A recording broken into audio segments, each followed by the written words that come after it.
Hello and welcome to Declassified, the classical music podcast created and hosted by me, Robert Guy. In today's episode, I sit down and chat with a good friend of mine and someone who I regard as a complete legend, Nihal Arthanayake. Nihal is a DJ, radio and television presenter. Started a career as a rap recording artist, turned to music promotion working with artists such as Elton John, is a freelance music journalist, has been a trustee at the South Bank Centre in London and is currently a trustee at home here in Manchester. I am sure many of you follow Nihal and you will all know that he is extremely passionate about music. So I couldn't think of anyone better to sit down and chat all things music.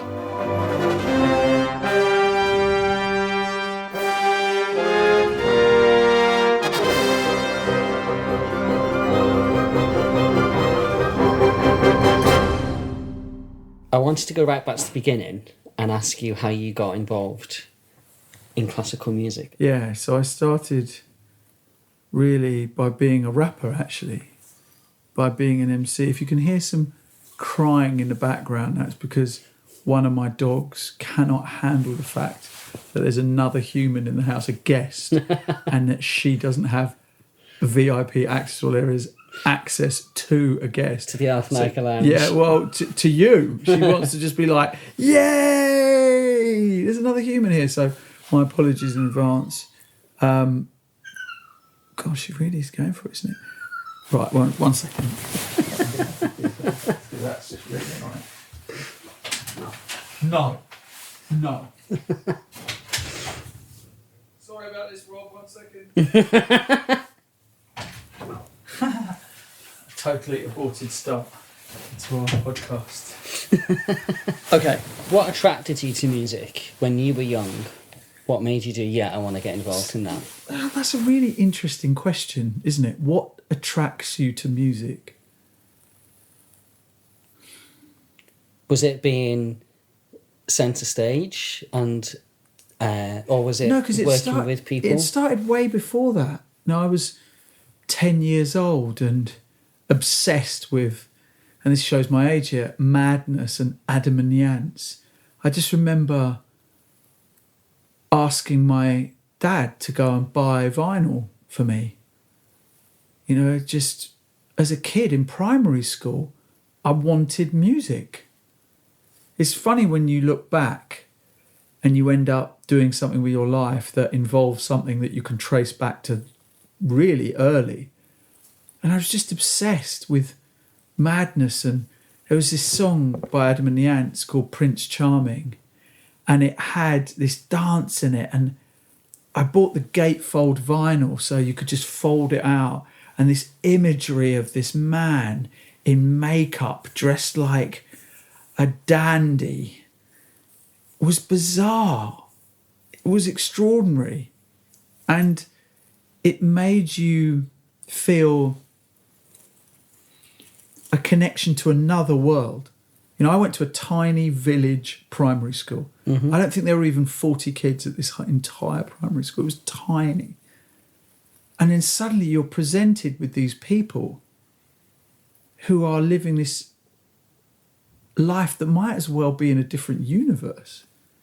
So you've got that with Adam and the Ants and this very strong visual. And then you've got Madness, who writes a song like Baggy Trousers, which is about existing at a state secondary school, a rough state secondary school, which is where I ended up after leaving this really quaint village primary school.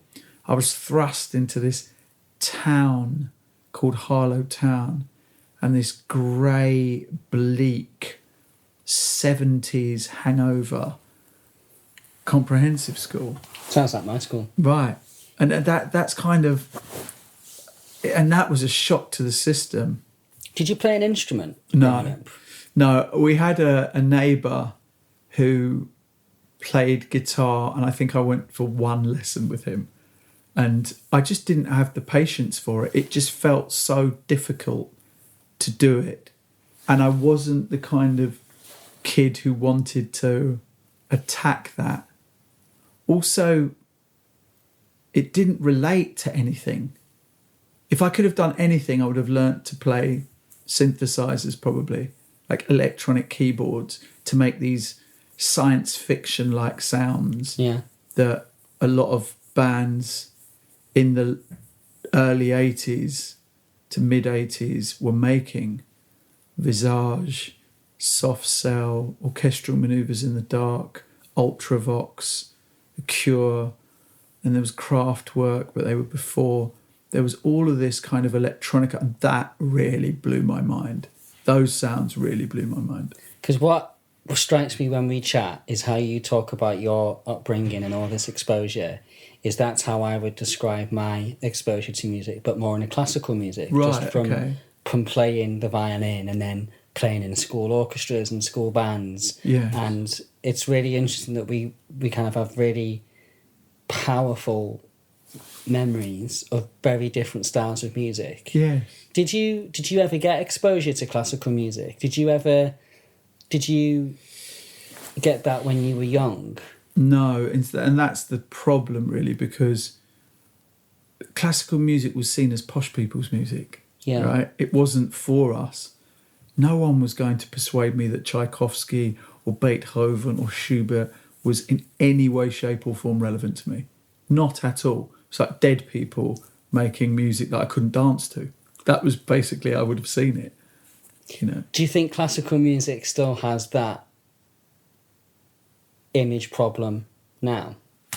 Have you ever worked with classical musicians in your career before kind of going more into broadcasting? Where you would come across classical musicians in the world I was in, especially at Radio 1, and then before that when I was working in the music industry, was where you'd have string sections that were part of people's albums. So, the Verve would release, guitar bands would love a bit of strings, right? To just lift it all up and to make it feel a bit grandiose. But I remember being probably 16, certainly, 15 or 16. And I was going out with this girl, and I went to her parents' house, and her dad, I think, was playing Adagio for Strings by Samuel Barber. And I'd never heard anything so emotionally arresting in my life. I was just, what? So this was before it was in the movie Platoon. I just heard it and just went, what is this? How does a piece of music do that? How do you convey that depth of emotion? Because I was largely used to a very visceral form of music where instantaneously you dance. That's what it's about. Yeah. Music is about getting you on a dance floor. It's about a club. It's about a sound system. It's about Notting Hill Carnival. It's about that. But then I just remember sitting in that living room and almost tearing up and thinking, what is this? This is the sound of a million deaths. This is the sound of an unfathomable sadness. This is a sound of beauty and devastation at the same time. I just couldn't comprehend at the time how beautiful it was. I've got a really funny story about that piece. I was working for this Live Music Now scheme, and we went round nursing homes and hospitals and prisons and schools. Please don't say you played Adagio strings in nursing homes. We went to a nursing home in Barrow-in-Furness. We did a tour of nine nursing homes in Barrow-in-Furness. Oh, God. And this one lady said that she wanted Adagio for strings, and we were like, are you sure? Play it. And, the patient was suffering with dementia. Play it. Got quite aggressive. Play it. Right, okay, we'll play it. And then the person next to her at the end, after we finished, went, that was bloody rubbish. Couldn't dance to that. What a load of bloody rubbish. It's the most honest piece of feedback I've ever had. Well, it's definitely not a big dance tune, I've got to say. No. Adagio for Strings, it really isn't. So, wow. Barrow-in-Furness, tour of nursing homes. Yeah, that was... Yeah. That's quite a tour there, Rob. It's almost like being in Wrexham. Yeah, it's quite a tour, that, Rob.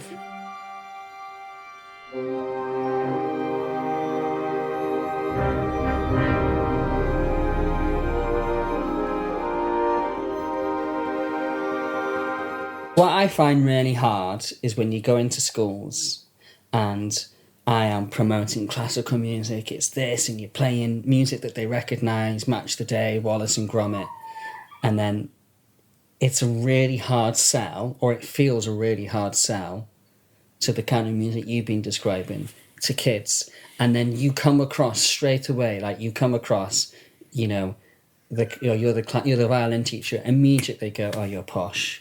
Or you're the posh kid, right, okay. We'll give you the kind of, you know, a few people, and then immediately someone gets out a drum kit and a guitar and everyone wants to do it. It's just so I just like, do you agree with me? Like the image of classical music from growing up, it's really hard to shift.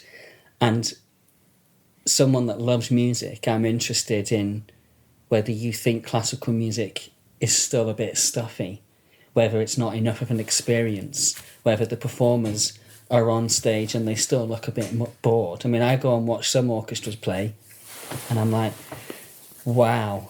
I mean, you're putting so much energy and you see more energy waiting for people waiting for the bus. It's just, you know, Do you think, is classical music doing something wrong, or is it just different? Or is it the case that it is what it is and you don't have to like it?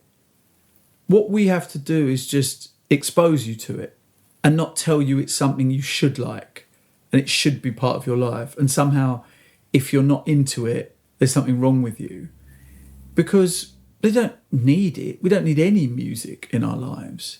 And if it doesn't speak to you, then it doesn't speak to you. But Adagio for Strings spoke to a kid who was 16, who was only into hip hop. Like, that's all I was listening to. Mm. But it just so happened that it wasn't given to me in a school, right? I wasn't told that I had to like it. Someone just played it. And I was like, that is amazing. That's beautiful. What was it about it that you found amazing, beautiful? Was it how it made you feel, or was it the sound, or was it lots of different things? It was how it made me feel. You know, overwhelmingly, it was, because I was used to music that was using samples, was using computers to create it. You know, I wasn't listening to music really that was even being played by orthodox instruments. It was people using computers, sampling tiny bits or big bits of records, chopping them up, putting them together, creating something entirely different. So to hear this, which didn't have a 4/4 tempo either, right? It wasn't like 4/4. You couldn't even work out the time signature for my ears. I can't even work out what that means. It's so slow. The pulse is so slow. It gives this feeling of timelessness. Right, okay. So I guess it's people, I think, in the classical music community don't have to beat themselves up over the fact that kids in inner city estates are going, this music's not relevant to me. I think that you don't have to tell them that. I think you need to have to... It's not really about classical music, it's about music. I think as soon as you add a word classical to it, it becomes something that just excludes you from it, right? Well, it's just music. So, for instance, there's a great YouTube video of a piano teacher in Compton, right, which is where Dr. Dre's from, and Snoop Dogg and Kendrick Lamar. And he starts playing all of these Dr. Dre records.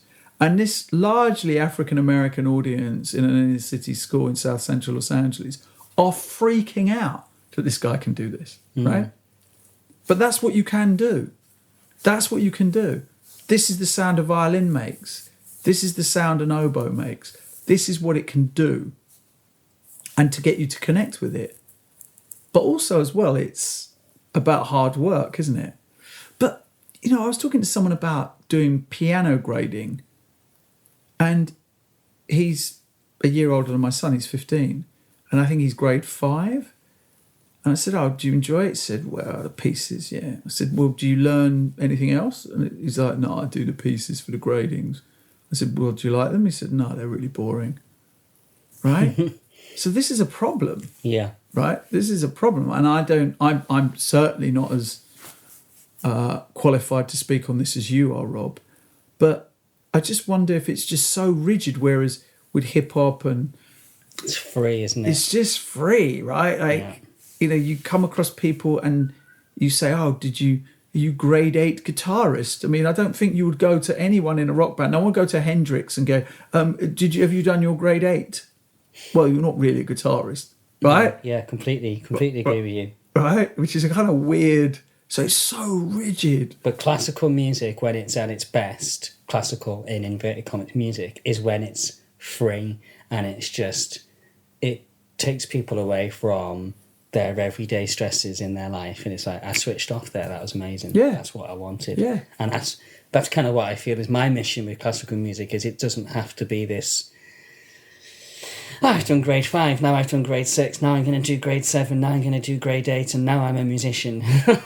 It's just load of nonsense. Yeah, that's not a school of music I come from. That says that Ed Sheeran needs to get a grade 8 what on grade, a guitar. Yeah, I wonder what grade he got to. Right. Like, that's not what it's about for me. I don't. And people like Ed Sheeran, 18 by Ed Sheeran is an utterly beautiful and devastating record. Right? It's superb. And it's 3 minutes. And of course, with popular music, everyone wants to get a sub 3 minute single. And anything heading even into 4 minutes, 4:30 territory is like prog. It's like, why are you labouring the point? Mahler Symphony, an hour and a half. Yeah, right. Yeah, exactly. Yeah. What's like the Ring cycle, right? Like you spend like 5 days or whatever. Like, just something that's like, what do you mean? It's like, what do you mean you spend days there? And it's like, I'm sorry, you just had to do that. When they did the Ring cycle at the South Bank Centre, I regret to this day that I didn't get a chance to go and see it. I should have gone to see it. I should have taken time. I think it's one of those things, isn't it, that you probably have to do at one point in your life, is sit through the entirety of the Ring cycle. Yeah, it's a long time though. That's quite a thing for the conductor. Is it one conductor that would do it all? Yeah, opera conductors, they're incredible. And it's so much music to learn. Hats off to the people that do it. I'd love to conduct that. That people talk about to sit down and learn the music. People have lived with it for ages, so it's kind of in their blood. But it's so much to have to control and navigate, and it's amazing.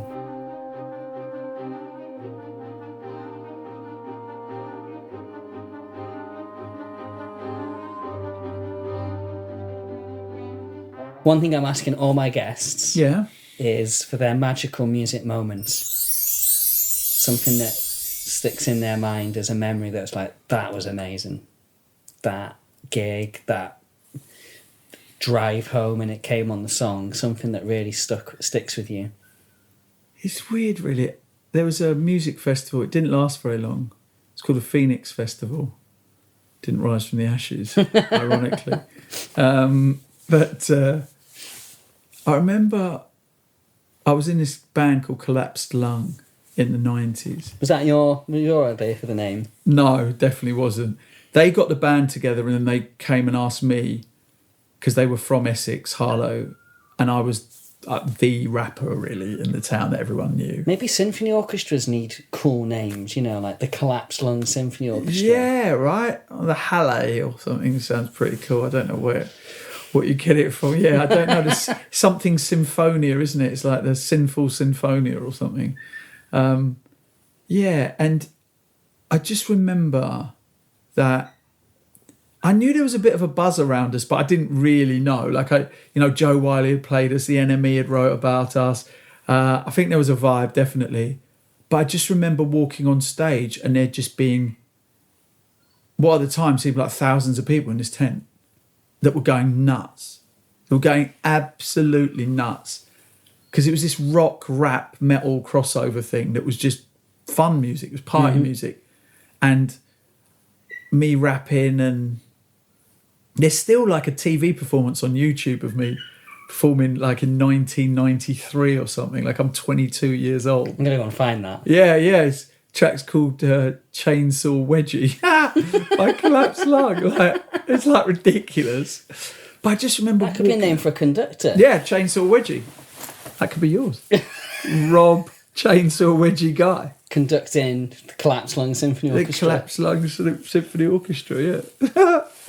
So would it be that It's just, that dude, gig? you like walking on stage and this massive cheer going out, and none of it's recorded. Like, none of it. We haven't filmed any of it. No one was filming it. It was in the early 90s, so there was obviously no smartphones, and it just kind of exists in here as this moment. Yeah. As the lead singer of a band, and a band that people are talking about and people are into, and it, that lasted about a year or so, but until I left that band, and then they had their biggest hit after I left with another rapper, so that was great timing. They got like a Coca-Cola advert for the Euros, like about after I left. I was like, brilliant, great timing.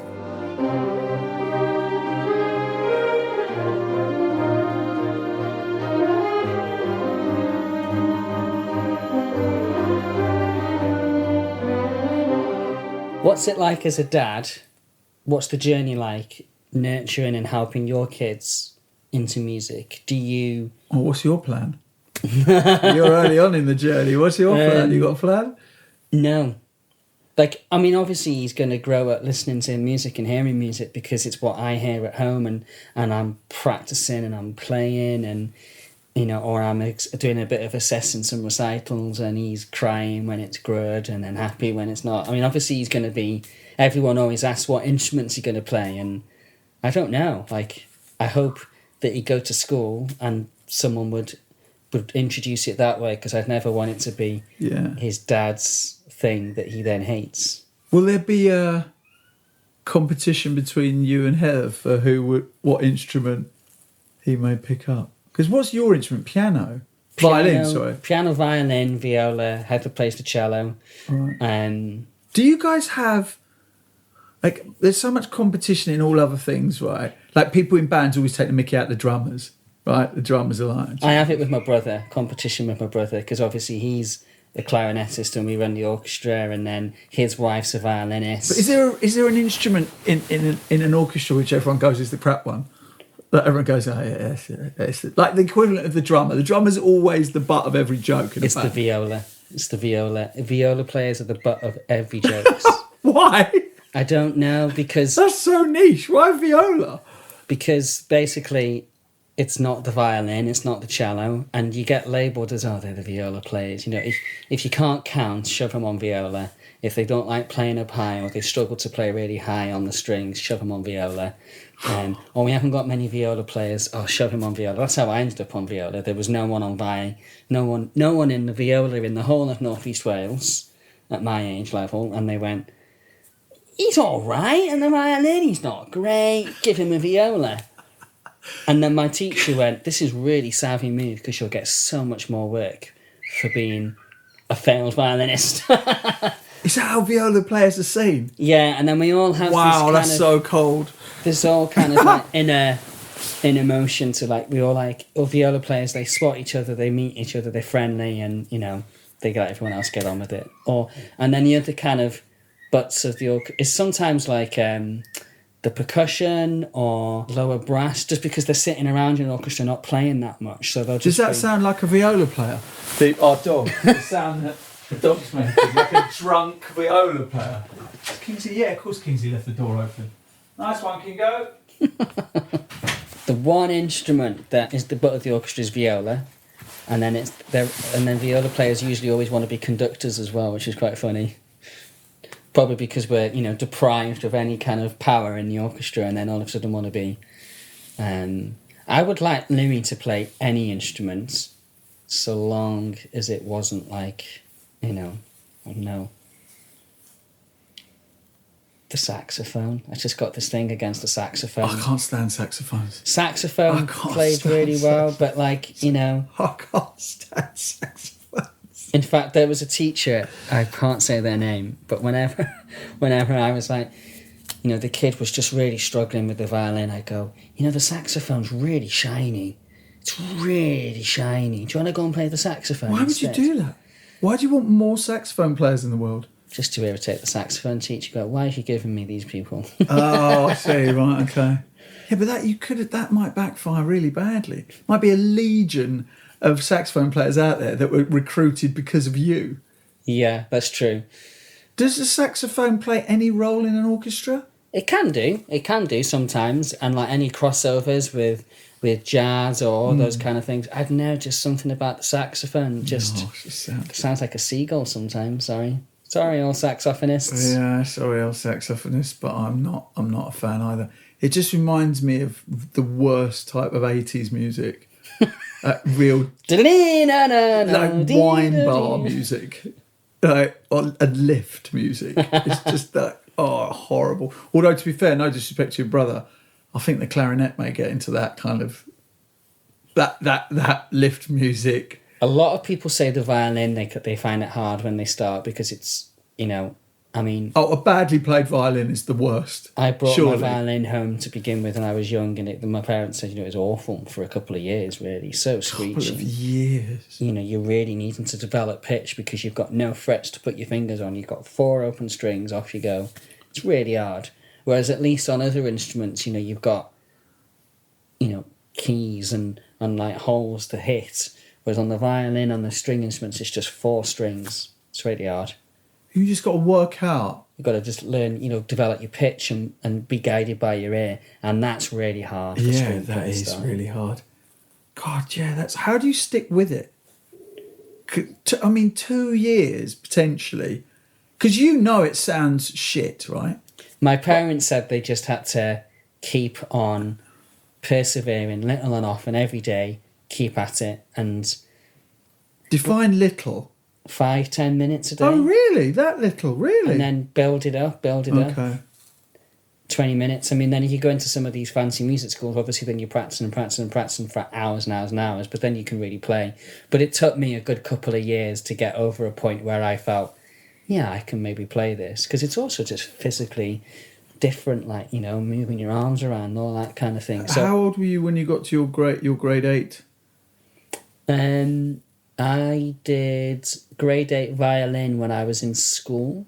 Wow. So, 15, and then I did my grade 8 viola the next month after, and then I did piano around then as well. So by the time you'd left school, you were grade 8, piano, viola and violin? School as in sixth form, yeah. Like I did it between like. So by the time you were 18? Yeah. Wow. There was some of these wonder kids now that are doing it in primary school and early secondary. My brother was really annoying because whenever I started an instrument, he had to start an instrument, and then we were basically neck and neck doing it. And I got into the National Orchestra of Wales at 16, but he did it when he was 14, and he was just always like this, really annoying wonder kid that wanted to just do what his brother was doing, and he was just really good, and just that's what was normal. But what's it been like as a dad? Have you found it? Have your kids just fallen into music? Have you encouraged them? What's it like? We've definitely encouraged, without question. Without question, we've encouraged. But we haven't. We stopped the gradings years ago. We just take away the pressure. Well, Aria is like a free spirit. So for her, the more you make her sit down and do it, the less she'll like it. Right. So she just needs to discover it. And she does now go to drumming lessons. She can still... I like to just see her sit at a piano when she wants to and just enjoy it. Yeah. Right? Because, you see, I don't come from that grading world. I come from a world where people are self-taught and they end up having hit records, right? And they end up just being amazing at it or not. And that's dependent on how much work they put into it. But it's their work that they put into it. It's not someone rapping their knuckles with a ruler every time. No one does it anymore, but, that kind of Victorian. My violin teacher, when I didn't use my bow, he used to whack it out of my hand. He didn't teach me in a school, funnily enough. It was all private because I don't think he could teach like that. But, he could tell if you hadn't practiced the body language. I was like, how can you tell I haven't practiced? He'd say, you haven't practiced, have you? I went, no, go home. There's the money, off you go. Couldn't do that now. And then I never ever not practiced again. And sorry, wait a minute. He gave you the money back and said, go home? Yeah, £7. there's the money, you haven't practiced, go home. Walk home. And I never, ever, never, ever didn't practice again. There's a lot to be said for that, right? I mean, that wouldn't really work. And Kingsley has now got into beats creating, really. And, you know, he sat there and started to learn Moonlight Sonata, right? He just sat at the piano and read it and then just started playing it. So I just want them to discover a beauty in music. And who knows, you know, when they get... Look, we're not those kind of parents, right? We're not like some of those Asian parents where it's got to be a grade 8 at everything because... And they've got to be captain of the cricket team and they've got to be like... That's not what it's about for us. We have to... You know, and I'm obviously biased, two very interesting, engaging, curious children who are now becoming young adults. And long may that continue. Yeah. But to place a rigid structure over them because we want to boast about... Because nobody who's successful in my world has that as a template, just because it's not my world.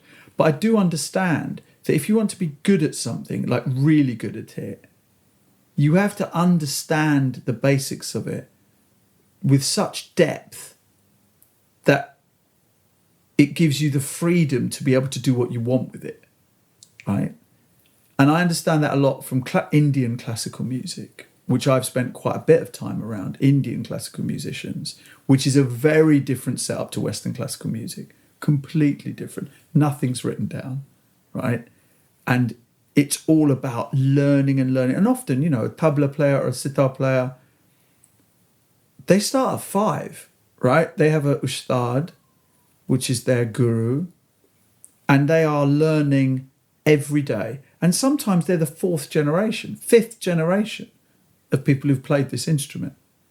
And the rags that they play, these kind of classical pieces, are just extraordinary when you watch a group of musicians, the main one sitting in the middle, maybe the tabla player, the sitar player, there's a number of different instruments depending on whether South Indian or it's the North Indian tradition, and it looks like they're just jamming off each other, but the intricacy of the relationship between them is awe-inspiring and mind-blowing. So Indian classical, I've spent a lot of time around and seen that develop. But for my own children, I just want them to love music and to have conversations with me about music. You know, my son and I were talking about our favourite rap tracks, and he's really into his hip-hop, but he's also discovering other things that he really likes. You know, by his age, I was so deeply into music, but I didn't have gaming, streaming of music and television. I didn't have all of those things. I was taping from the radio, right? That's what I was doing. So I get why he may not be, or she may not be as obsessed with music as I was, you know.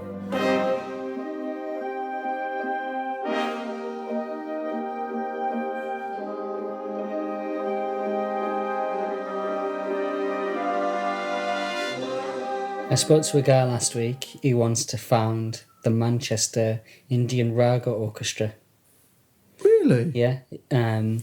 He's got some incredible Indian choirs, and he wants to work with me to work with New Symphonia and some students from Manchester to build a fusion of Western Indian raga music, classical music. So I'm going to watch this space, everyone. That'll be interesting. He's going to teach everyone the raga. He wants us to do a bit of the Western teaching and then see what happens, and people just jam. See what happens. I mean, Western classical musicians are going to have to unlearn quite a lot. Yeah, and he'll help with that. But yeah, I think it's going to be a lot harder than we realise, actually, because you've got to unlearn everything, like right back to how you were taught from the top. Yeah, I mean, that's going to be... But that ability... I mean, it will work it will definitely separate the type of Western classical musician from one type to another. The one who likes the order and the rigidity in some ways of being very close, and then the other one who and I'm just purely pontificating it because I don't know this world, but my imagination is telling me there must be those who want to freestyle, who want to be able to, and want that challenge of skiing off piste, right? They want that, and a raga will lead them into all of these different places and really push them and test them because they're playing catch up, right? You got to keep up with this guy who's there playing the instrument, and you were talking about a violin and the 4 strings. Have you ever seen how complex a sitar is close up? Yeah, it's just... it's utterly mind-blowing, If you ever get a chance to see Anushka Shankar, it is... Yeah. Well, somebody recommended her, one of my students, Sim, recommended her in episode 1, and, she's amazing. Oh, she's a whole different ball game, Who's your musical recommendation? Someone maybe that we don't know yet, or someone that you've interviewed that you think this person's going to be the next big thing? Performer, composer, or creative person? Who would be your recommendation for someone to keep an eye out for? I think Ayana Witter-Johnson, the cellist. Right.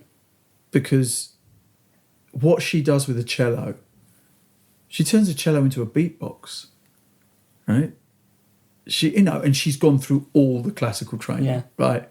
She's unimpeachable in terms of her qualifications. But I didn't do much of the curation, but I did all the hosting of an event at the Barbican a couple of weeks ago called Songs in the Key of London. And it was it was Brett Anderson from Suede singing, the soul, like unbelievable voice of Ruby Turner, kind of newer guitar artists like Nadine Shah was on the bill. And my sole contribution to the curation of the evening was Ayana Witter-Johnson. I was co-curating it, even though he did most of the work with Chris Difford from the band Squeeze. And it was a beautiful night. Mark Harmond was there from Soft Cell, singing, doing amazing cover version of West End Girls. And she came on and she did the Calypso song, London is the City for Me, right? And this is one woman and a cello doing that. Wow. And it was brilliant. And she sings while playing it. And it just blew my mind. And of all the acts that were there that night, she was the one that drew the most acts backstage. They came out to watch her. So her peers were blown away by her as well, yeah. Ayana Witter-Johnson is just, woof. She's I think she's Afro-Caribbean, cellist, who looks amazing and just has got this way of making, like if you sit her in front of a group of kids, it's a whole different, right. It's a whole different level. Because she does like R&B records, like Beyonce stuff. Like she's just brilliant.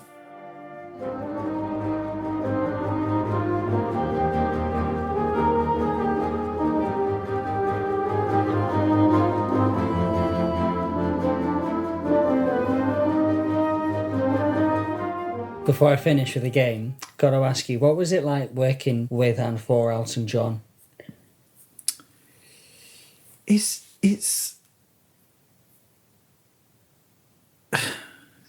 wait, I mean, how do you even sum it up? You're in a room smaller than this room, dressing room, and it's Elton John.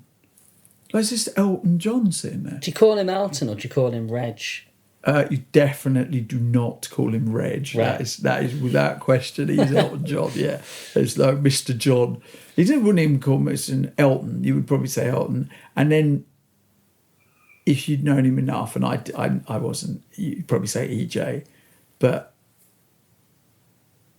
mate, you're talking to him. He's talking to you. He's talking to you about football.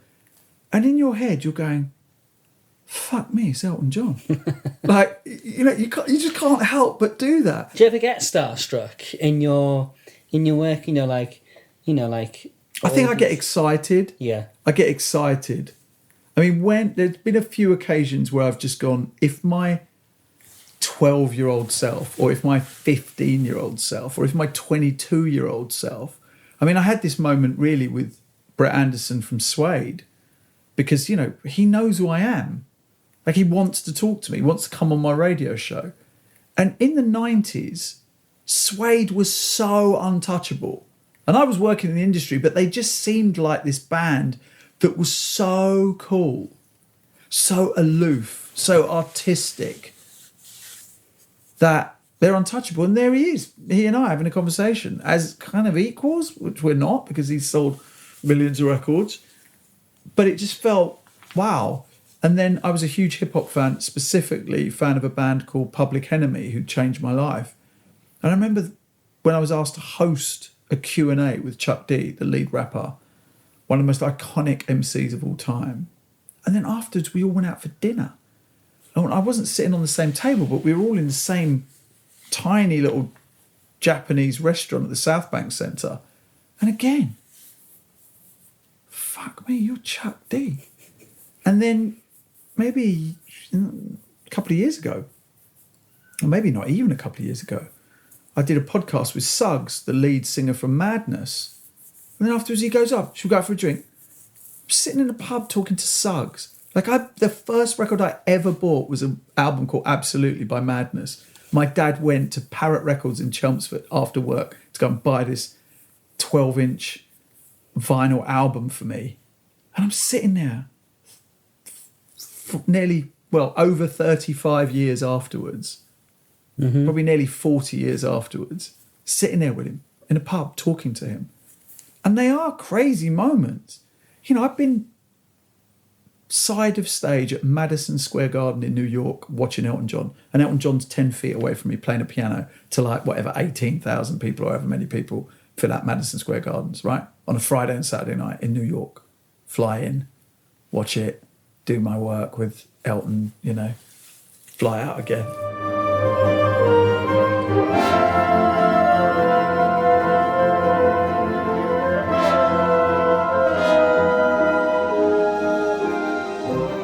Just before we wrap up, what did you learn about the music industry for any of my students that listen? What did you learn about how the music industry works? And what would your advice be to them that are listening that don't yet have any idea how the whole industry works because they're still at uni? There's so much, isn't there, to go. It's always quite difficult to give these pithy answers to what are very big questions about the music industry, right? Because there's so many different ways in. There's so many things that you should do. And I think about all the artists I've seen before they were super successful, like Ed Sheeran. I met Ed Sheeran when he was just this he was still couch surfing. And he was introduced to me in this club in West London, Notting Hill Arts Club is the name of the club, by a friend of ours, Stanza. Stanza said, this is Ed. I goes, all right then. All right, Ed. So tell me about you then. He said, I'm the coolest ginger-haired kid in the country. That's what he said, right? And he looked at me and thought, are you though? Serious? And then I put his music on in the car afterwards, and it was a mixtape. And I took it straight into Radio 1, the next day, and I gave it to Zane Lowe. I said, mate, you got to hear this kid. This kid's amazing. Wow. And same with Naughty Boy, who ended up producing Emily Sandé. And I remember him giving me a track. It's a really long answer for one of your students, but make music that moves you. Make music that asks questions of yourself. That's nice. Yeah. And play music that moves you. Going back to Barbara, Adagio for Strings, or Yeah, yeah. I mean, that's. I can't tell you how to be successful or famous, but I can tell you how to be real, Yeah. right? And then everything will follow, or it won't. But if it doesn't, you've still been real, Yeah. right? Yeah. You know, that you is don't mad. you don't want to not make it and been fake at the same time, right? Like, I mean, that's a double punch in the gut. That's like a punch in the gut followed by a headbutt. Yeah. You know. That is nice. Are you? What do you tell them? I try to find the same words as to what you've just said there. You know, you've got to be yourself and you've got to love what you do. Yeah. So if you love it, Yeah. if you enjoy it, Yeah. do what you do. Yeah, yeah. And it's like the whole idea, you know, people, don't go and do something else when you finish, like, because you want to earn money or something. It's like, love your job. I love my job. And if you love your job, you will feel happy. You will want to get up in the morning. You will be successful at whatever. And success isn't being famous, is it? It might be for some people, but it's not necessarily. Fame is a byproduct of doing something you love. That's why, you know, it's nice to go out every day and talk on the radio to hundreds of thousands of people, do TV, go and do the Olympics in Tokyo. Do you love your job? I love parts of it. I love parts of it. It's relentless sometimes because there's 12 hours of content you have to fill. And every half an hour, 45 minutes, you're flipping from one thing. You're talking to a woman with her 3 children in Kiev, in Ukraine. And 20 minutes later, you're talking to Bryan Adams about his new album. And then you're talking to someone about miscarriages. And then you're talking to someone about, you know, the geopolitics of Russia, China, and the United States, and the European Union. So it's relentless. And writing this book, which is out 18th of August, writing this book has made me think that I need to find space to slow down and do things that take more time to do than... Is that why you want to learn the piano? Yeah, I think so. Yeah. I want to... Yeah, I do. I mean, one of my favourite things actually is this amazing record by Olivia Rodriguez, which any teenage girl is obsessed with, called Driving License. And it's quite literally one of the best breakup songs I've ever heard, right? It's brilliant. It's brilliant. It's like less than 2 years old. And it's just very simple, right? Just play it very simply. And I can play like the first verse. Mm-hmm. That's all. It's like 40 seconds, minute max. And Aria sings along to it. And it's just amazing. Just to do that. Just to be able to do that with my daughter. So do you want to do fewer things that take longer and have... That's what I would like to do. Yeah, that's what I'd like to do. But, you know, doing 4 days a week on the radio pays well. And it exposes me to an extraordinary array of people. You know, since I've been doing that show in 6 years, Rob, I mean, it's like Ricky Gervais, Billy Connolly twice, Liam Noel Gallagher, Matthew McConaughey, Sally Field. You know, it's Sir Rod Stewart, Sir Elton John. It's mad. You know, it's absolutely mad. You know, winners of the Booker Prize, winners of the Costa Book Prize, people who've won Emmys, Grammys, Oscars. Like, I've interviewed this extraordinary group of people. And it's a blessing, right? It's like an absolute blessing that you get to spend a fairly reasonable amount of time with people who are at the top of their game. And do you think they'd all say that fame is a byproduct of doing something you love? I mean, I know you can't speak for them, but do you definitely get that sense that they've done what they love and fame has come from there? Yes. It's because I'm not in the world where I'm necessarily interviewing people that go on to reality TV shows. Yeah. where fame is obviously at the forefront of their mind, right? Because I don't really interview many people like that. I don't get people who would say to me, no, I got into this for fame, right? Most people who do music that I interview don't want to do it. They need to do it. Yeah. Right? There's a difference. Yeah, they don't really absolutely. have much choice. Yeah. Well, I mean, I'm not putting myself in the category of those people, but I sat in a dentist surgery when I was 16. I was like, no, I can't do this. I need to do music. Music cannot be my hobby. No. It's me. No. And look at it. You know, you've got a lovely house, you've got a baby, you're married, and you do music. Yeah. Right? Like, that is unbelievable. Right? Yeah. And you're just at the start of this. Right? Like, this is nowhere near... I don't know what, you're way younger than me. So I'm you're 22. Yeah, you look about 12. So 22, I was like, here we go. Yeah, sure you are, mate. Yeah, of course. I mean, there's no way you're buying a pint without ID ever, Rob. I still get ID'd. Yeah, I know. I still get IDs. I went to the student union the other day after a concert and I had to show my ID. And all the students in the orchestra were like, oh, yeah, you're young. You look young, don't you? And they went, 34.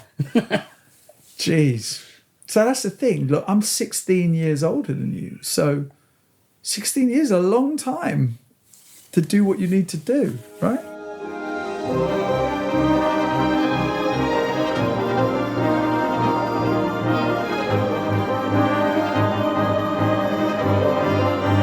Just to finish, Yeah.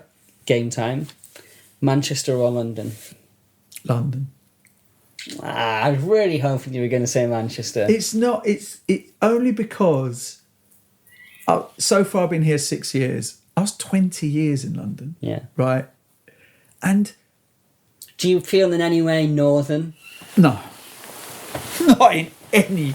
There's not a vial of blood in my body that is northern. No, I'm an Essex boy that lived in London for decades, like 2 decades. Almost my entire friend group is there. I've made some few friends, you included, up here. My kids go to fantastic schools here. But everything's there for me, right? Everything. I mean, don't get me wrong. Manchester's got loads going for it, and if you love it and you're proud of it, good, and you should be, because it's an amazing city. But if you're from London, you can't. Like, you can go from Manchester to London and still love Manchester for a lot of reasons. But once you've been in London and you've lived the kind of life I've lived in London, right, which is in the media, in music, parties, because the industry that I'm in largely is in London. Yeah. It's not here. It's not, in fact, anywhere outside of London, really. All the record companies are based in London, all of them. Most of television, radio, everything is in London, right? It just is what it is, you know. If I'd come up here, as many people do for university, they are blown away by it and they love it. And so many people stay here. So I'm not hating on Manchester. I think Manchester's amazing, but I'm just too old. Like, I've just been, I came up here in my 40s. I didn't come up here in my 20s. And that's the difference. But I really like the mayor, Andy Burnham's a great lad. I love talking to Sacha Lord, who runs Warehouse Project, and Parklife is a really visionary guy. Like he's a globally interesting and innovative and entrepreneurial guy, right? There's a woman called Gemma Crisco who runs a PR company called We Are Indigo. Amazing, like world-class PR, right?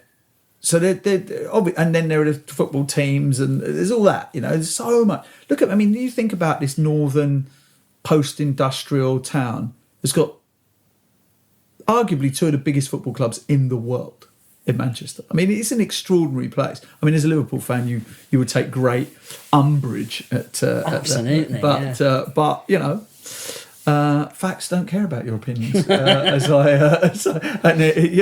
we like it or not. Although, to be fair, Liverpool is completely on a par with Manchester United as a global globally recognised, except Liverpool's a good football team and Manchester United are so pants. good. Yeah.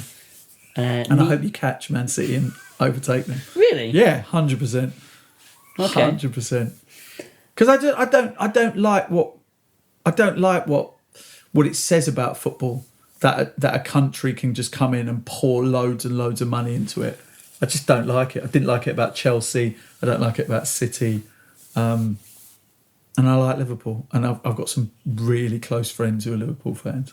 So. But you still definitely feel, even having lived here 6 years, you're an Essex boy. Yeah, I'm more of a Londoner now, really. Yeah. I mean, this accent that I speak with is much more London than it is Essex. Right. You know, if you go to Essex, it's all like proper Essex. You know what I mean? Like it's proper.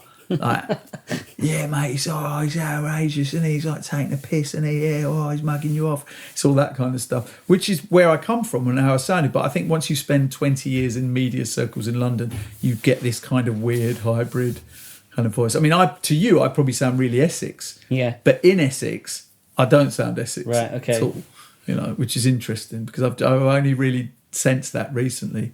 But yeah, how about you? Do you feel... I mean, you're Welsh. Welsh people are like so proud to be Welsh. There's no way you're going to feel more mank than Welsh. Absolutely not. And my mum and dad really irritate Heather, my wife, because... She's from Yorkshire, is she? Yeah, when it comes to football or rugby, it's just the assumption that all the grandchildren are going to be Welsh. And they're like, no, he's English. But it's like, no, he's Welsh. He's Welsh. He's got... Welsh pyjamas, he's watching Wales in the rugby. Oh, is he? He's watching all these things. It's Welsh. Yeah, so... And how do your in-laws feel about that? Tough.